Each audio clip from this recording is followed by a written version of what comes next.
Hello, everyone, and welcome to Agree or Disagree the podcast, a controversial podcast that pushes you to think differently and connects you with your community. We podcast Wednesdays and Thursdays on Spreaker.com, Kevole, Soundcloud.com, Kevole, YouTube, Kevin Olenick, Podbean at A or D the podcast. You can also add me as a friend on Facebook, Kevin Olenick, like Agree or Disagree the podcast on Facebook. Follow me, Kevole, or at A or D the podcast on Twitter, Instagram, Kevole. Find me on Patreon at Kevole as well. Tonight's topic is a bit close to my heart. As many of you know, I have pursued this dream of being a professional broadcaster, air quoting professional broadcasting.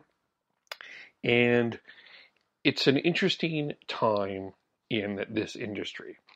And when we think of the future, some people think of the future with optimism. Things are going to be okay. Things will be fine. This, that, and the other. And other times, with the future, it's looked at in some cases with pessimism. It doesn't look good. There are problems. There is darkness ahead. Whatever you want to say on that.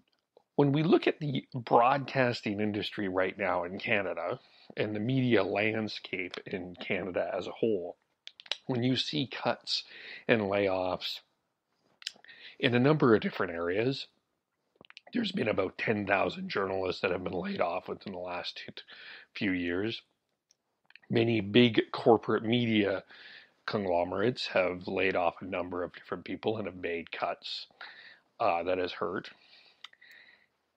The optimism and the fear of the future for broadcasting seems in some cases to look bleak. And it maybe took another hit this week on Monday when a radio station here in Vancouver called Roundhouse Radio announced that they are going to have to close their doors after 2 years in April 30th. I've been at Roundhouse Radio. I've seen their setup. I know people that have worked there. It was a really great radio station. It is a great radio station that was really focused on local issues. But unfortunately, they could not get a go at it. And there are some people that are really angry about this and are frustrated about this. And I'm going to play a little bit of a clip here from the death here of Roundhouse Radio from a guy by the name of Don Len. I believe that's his name. Let me check because I might have mispronounced that. But he's from Fraser Valley News. Don Len, Lehn. Sorry about that, Don.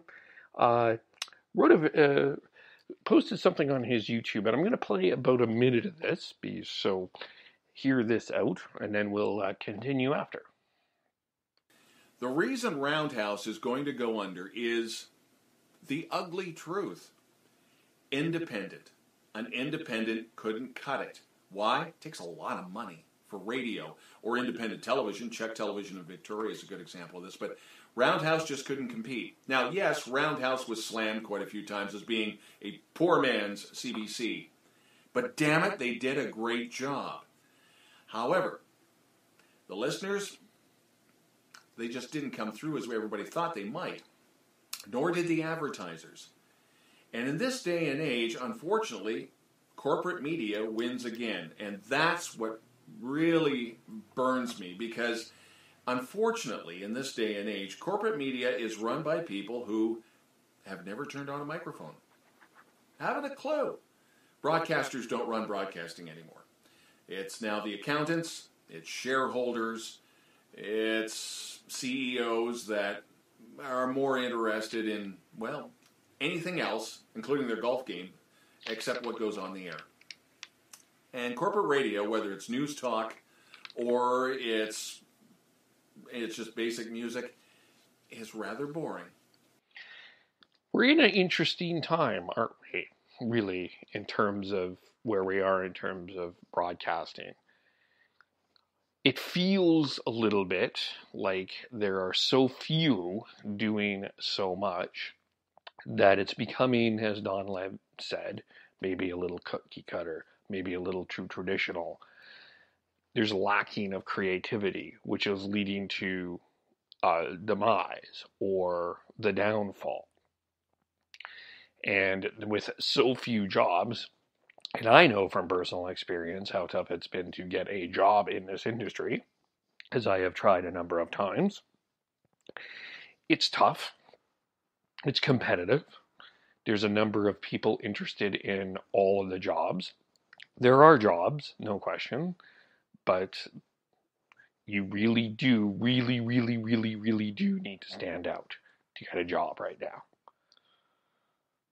In some cases, you got to be a certain fit. You got to be a certain something. Whether you like it or not, that's just my observation. And I continue to learn as I step into this about that. So you can certainly feel the demise, in a sense, of especially the independent and the smaller radio stations. There's a feeling of that. And there was some heartbreak with that. Think back to when we were the reflection of Humboldt and the story really of what broke a lot of people's hearts that in the broadcasting industry was the loss of Tyler Bieber. Because many of our well-known broadcasters, especially in sports, the Chris Cuthberts, the Ron McLeans, the Peter Lubardiases, the many more that you can think of out there, started in a very small town. That's what you do. You start small town, you grow up. You develop your skills, you grow. Not many have not done that. That's what the traditional way of doing it is. And that loss, and maybe the feeling of even sensing the local news outlet in the small and mid towns markets, is some feel is done or is dying. You're only hearing the big cities, the Vancouvers, the Calgarys, the Edmontons, the Torontos. You're hearing the stories from there, but not that small town, mid-town local feel. So where are we right now? This is my question. Are we on the end of a demise? And are we, as we mentioned, as the title of this will say, is this the end of Canada? Are you concerned about Canadian broadcasting because of the way it is right now? Or is there an opportunity for innovation? As you are listening to right now, you're listening to a podcast. I am not the only one that does a podcast out there. There are a number of people that are doing a podcast out there, and some are doing really well. And some have really carved quite a dent. Two that I can think of right off the top of my head or thinking about is When There's Smoke. It's a weekly podcast that Brent Guida puts out. Very good podcast. How about what's going on with the Sprawl in Calgary? Doing some very interesting work on the city council there in Calgary. There's a whole bunch more. I always get people saying, I really would like to know how to start a podcast. And we'll get into that one day. There's people wanting to do some interesting stuff that is not necessarily in this realm of, as Don Lem put, corporate media, but rather in independent media. Create some different products, create some different ideas. There's certainly more platforms out there to do this. Facebook Lives, as an example. Facebook isn't going anywhere. We certainly know this as Major League Baseball today announced a deal with Facebook to broadcast games. There's Twitter, there's Anchor, there's iTunes, there's YouTube, there's SoundCloud.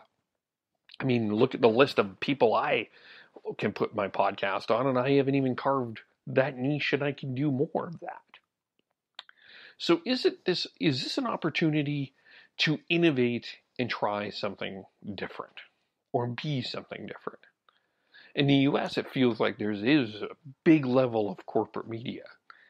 And your CNNs and your Fox Newses or whatever you want to call it.